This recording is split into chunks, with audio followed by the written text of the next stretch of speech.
callback tiene la misma asignatura de lo que hemos visto en filter, find, sum, every, etc. Entonces, ¿cómo funciona map? Pues se lo aplico a la lista, le voy a aplicar, vamos a aplicarle aquí el elemento, coger el elemento, imagina que yo quiero simplemente obtener, tengo una lista de usuarios y quiero obtener el ID del usuario. Pues puedo hacer elemento.id. Esto me va a hacer una copia, map siempre hace una copia. Entonces si yo hago esto de aquí, me va a devolver Node 03, bueno, este no es. Me va a devolver simplemente el ID del usuario. Entonces, esto es, en principio, parece bastante sencillo de utilizar. Tendréis que tener cuidado, ya lo veremos más adelante cuando lo hagáis con operaciones asíncronas, porque aquí en la función que invoco puedo poner cualquier cosa. Puede ser algo muy sencillo o puede ser algo muy complicado. Entonces, ojo, porque aquí es muy tentador coger y empezar a poner aquí dentro un churro de función impresionante. Vamos a poner aquí en map, yo le pongo aquí una función y bueno, aquí es el elemento, pero aquí tú podrías empezar a hacer un código complejísimo, porque me pone esto siempre que pongo otros puntos. Podríais empezar a poner aquí un código complejísimo que transformase el array. Entonces, cosas importantes. Lo primero, map es solamente cuando queréis un nuevo array con los elementos transformados. No me lo utilicéis para otras cosas. No lo utilicéis como una especie de bucle, porque veremos más adelante el uso de for each. Lo voy a contar ahora enseguida. Entonces, lo importante de esto es que estas funciones de aquí, intentar que sea programación funcional lo más declarativo posible. En cuanto tengáis aquí más de 3-4 líneas en users.map, lo primero que deberíais plantearos hacer es quitar esto de aquí y llevároslo a una función. O sea, si yo quiero hacer aquí algo complejo, puedo hacer aquí simplemente función, cosa muy compleja, que va a coger un elemento y pues aquí ya, bueno, aquí esto es la asignatura de la función arrow, pues aquí ya haríamos lo que nos diera la gana y devolveríamos, acordaos que siempre tenemos que devolver algo porque si no nos va a cambiar todos los elementos por un define, devolveríamos aquí pues lo que sea, patata.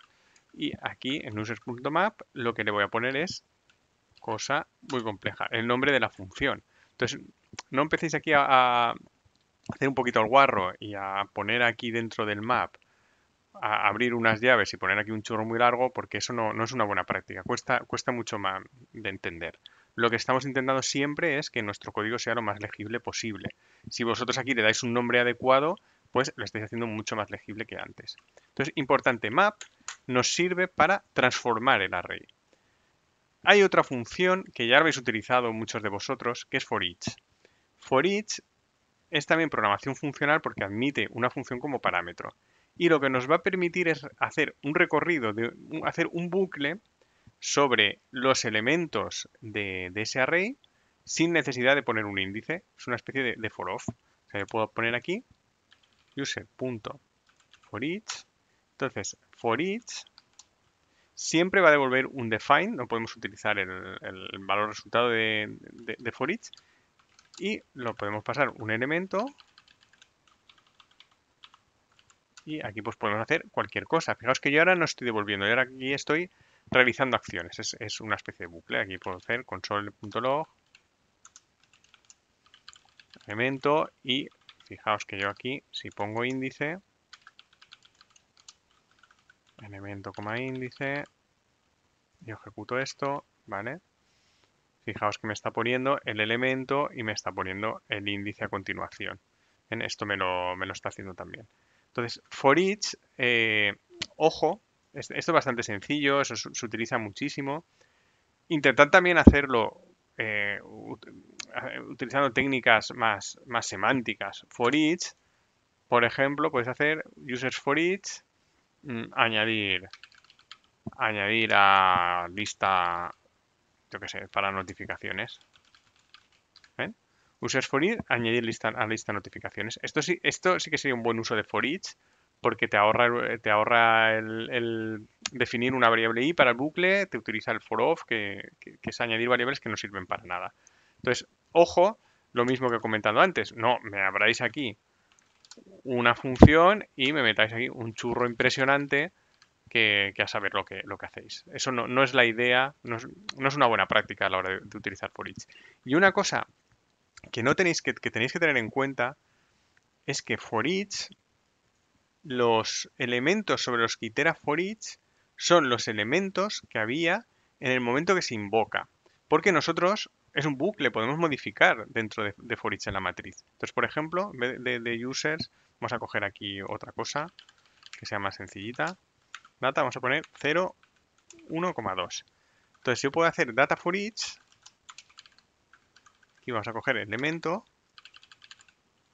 Y fijaos que yo podría decir que para cada uno que me añada el doble al final. Entonces yo puedo decir data punto, bueno, podríamos cogerlo aquí, ¿vale? Vamos a decir elemento dice que si no lo quiero utilizar para nada, pues puedo poner esto, array, y le voy a decir array.push elemento por 2. ¿Ven?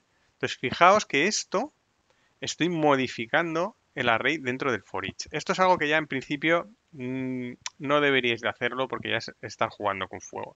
Pero si lo hacéis, que sepáis, bueno, si hago un console log, pues conseguiremos que lo va a ejecutar solamente para los elementos iniciales. Si no, si yo estoy añadiendo un elemento por cada uno, si no lo hiciera por los elementos iniciales, aquí lo que tendría es un bucle infinito. De todas formas, esto es bastante mala práctica, el modificar el array cuando estamos haciendo un for each. Entonces, bueno, estas son otras dos funciones que se utilizan mucho, map y for each. Y lo que quiero ver en el siguiente vídeo es un poco de composiciones de funciones para poder hacer tanto map como for each, poder hacerlo pues más semántico, que sea más parecido a la programación funcional.